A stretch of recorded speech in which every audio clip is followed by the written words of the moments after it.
Eu aposto que quando falam em vírgula, você deve pensar: ah, vírgula é aquele negócio que eu coloco quando eu acho que tá ok, ou então vírgula eu coloco, por exemplo, quando eu preciso dar uma pausa para a respiração, mas aí é que você se engana porque existem pessoas que conseguem articular muitas palavras sem precisar respirar. Eu não sei se eu sou uma delas, mas de qualquer forma a vírgula não tem nenhuma relação com a respiração e às vezes a vírgula também não tem nenhuma relação com eu acho que aqui fica bom. Hoje iremos estudar os casos em que a vírgula mais incide em língua portuguesa, tá bom? Vírgula, respirei, mas não tem nada a ver com respiração. Então sente-se confortavelmente e veremos a vírgula agora.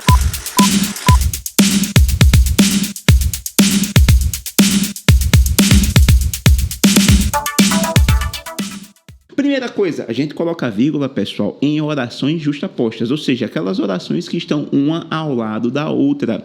Irei à praia hoje. Olha só! Talvez chova em João Pessoa. Então você tem aí duas orações que estão coladinhas, que estão juntinhas. Por isso, nesse caso dessas orações, deve ocorrer a vírgula, tá bom? O aumento do dólar costuma deixar os exportadores felizes. Deixa também os importadores infelizes e a população do Brasil toda fica irritada. Então, assim, você tem três orações aí. A primeira e a segunda estão coladinhas uma na outra. Por isso que vocês terão o uso da vírgula, certinho? Então, sempre que você terminar uma oração, professor, como é que eu sei que a minha oração acabou? Turma, é muito simples. A sua oração acaba quando você coloca um outro verbo. Ou seja, se houver dois verbos, vocês têm duas orações. Por favor, não confundam locução verbal com mais de um verbo. A locução verbal ocorre quando existe uma única forma verbal que é composta por vários verbos. Geralmente é um verbo auxiliar mais um verbo principal. Mas às vezes pode existir uma oração que se forma a partir de uma locução verbal que tem dois verbos auxiliares e um verbo principal. A árvore havia sido derrubada pelo madeireiro. Você tem uma locução verbal, ou seja, um só verbo, que é uma locução composta por três formas verbais, dois verbos auxiliares e um verbo principal. O menino Ney foi derrubado pelo zagueiro do time adversário, do mesmo time. Nunca saberemos que o menino Ney é zica. Foi derrubado. Locução verbal conta como um verbo só. Se conta como um único verbo, portanto, uma única oração. Então, se você acrescenta um novo verbo, você acrescenta uma nova oração, não havendo nenhuma conjunção entre essas duas orações, vírgula. Outro uso muito recorrente da vírgula é quando você vai usar um vocativo. O que é vocativo? É quando você chama alguém. Imagina aí o Silvio Santos chamando roque, oi. Tá bom. Há também o uso do aposto. Aposto, existem vários tipos de aposto, porém o aposto que mais incide em vírgula, aquele em que você usa mais vírgula, é o aposto explicativo. Existe uma diferença entre aposto e vocativo, sobre a qual falarei agora, mas assim, não é a mesma coisa e muitas pessoas consideram que o aposto e o vocativo são a mesma coisa. Nada disso. Silvio Santos, vírgula, um apresentador de televisão famosíssimo, faleceu em 2024. Aí você tem um aposto. Agora, o Silvio Santos chamando Roque, venha para o palco. Não sei se ia citar mais Gugu. Tentei imitar o Silvio Santos, é o Gugu. Mas, oi. Aí você tem um vocativo. Vocativo vem do latim evocar, chamar para perto de si. Então, quando você chama alguém, vocativo. Quando você explica algo, aposto explicativo. Ambos os casos, tanto o aposto explicativo quanto o vocativo, precisam ser demarcados com vírgula. Piadinha antiga, vou até falar baixo aqui agora, pessoal. Piadinha antiga.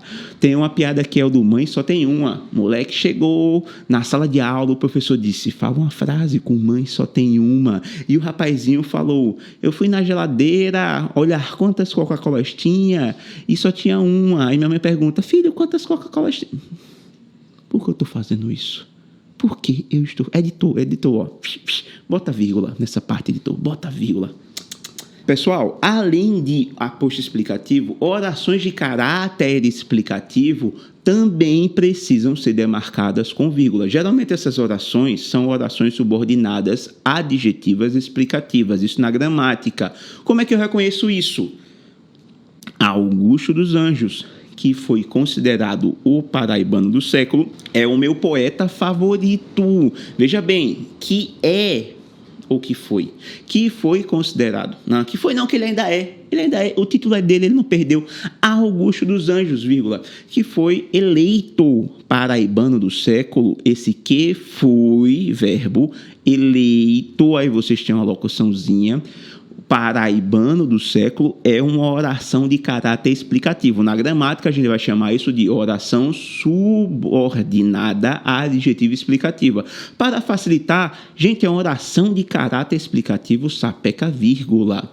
A Índia, que é um país de população imensa, passa por problemas estruturais parecidos com os do Brasil. Aí vocês têm também mais uma oração explicativa, certinho?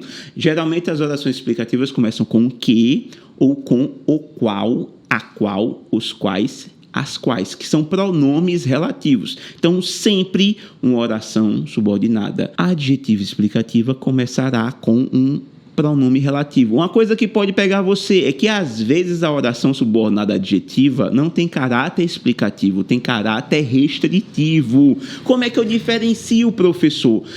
A oração restritiva cria dois grupos. Por exemplo, os professores que usam camisetas brancas são mais engraçados. Veja bem, você tem os professores que usam camiseta branca e vocês têm os professores que usam camiseta preta, camiseta azul, camiseta marrom. Saxofone agora. Os que não usam camiseta. Então, usam terno, usam jaqueta. Então, você tem vários subgrupos. Se você dividiu em subgrupos, oração subordinada adjetiva restritiva. Se não tem subgrupo, só tem a Índia. A Índia, que é um país de proporções continentais, ó. Não existem duas Índias. A Índia, que é um país de proporções continentais, passa por muitos problemas. Então, essas orações também possuem vírgula. Ou melhor, ou antes, por exemplo, como vírgula. A última flor do lácio, isto é, a língua portuguesa, é o idioma sobre o qual eu me debruço para estudar todos os dias, todas as noites, todas as horas, assim como você também deve fazer.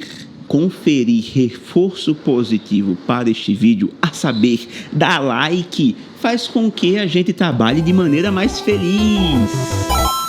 Uma coisa muito relevante são orações subordinadas adverbiais locadas. O professor tem muita dificuldade em orações subordinadas adverbiais. O que é que eu faço?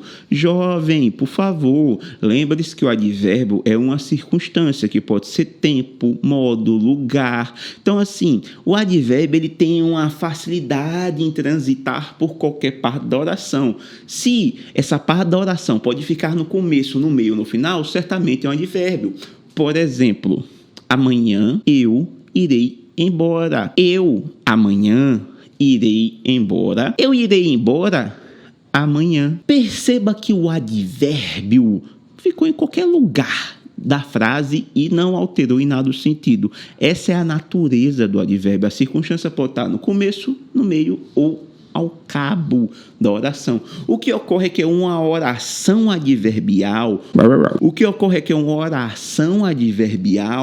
vai possuir verbo. Então, por exemplo, você pega a música de Chico César. Quando não tinha nada, eu quis. Gente, quando não tinha nada, tem o verbo ter, aí é vírgula. Quando não tinha nada, vírgula, eu quis. Quando senti frio, vírgula, tremi. Quando tive coragem, vírgula, lutei. Quando vi você, vírgula, me apaixonei. Dum, dum, dum, dum, dum. Oh, essa é a música À Primeira Vista de Chico César. Talvez tenha sido o primeiro grande sucesso dele. Não sei com certeza. Mas fica aí a quase que informação sobre Chico César.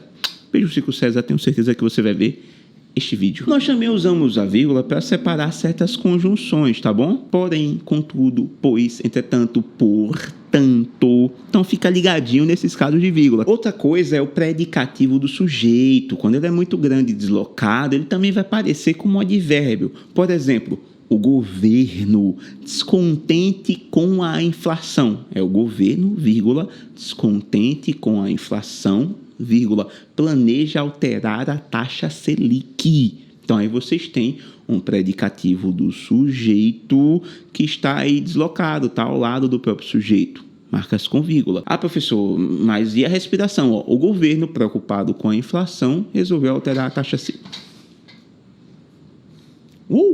O governo, preocupado com a inflação, resolveu alterar a taxa Selic. Não tem respiração, mas tem vírgula.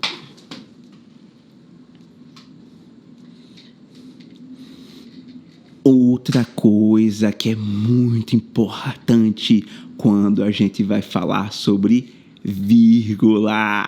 Pessoal, não se coloca vírgula quando a oração está na ordem direta, ou seja, você não separa o sujeito do seu verbo por vírgula. Você não separa o verbo do seu complemento por vírgula, ou seja, não se pode usar a vírgula para alterar a ordem direta da oração. O agricultor plantou arroz. Esse texto não permite vírgula porque ele está todo na ordem direta. Sujeito, verbo, complemento. Gente, aqui ó, com a iluminação desmoronando no meio da aula, termina este vídeo. Beijo no coração, forte abraço e até o próximo. Até mais.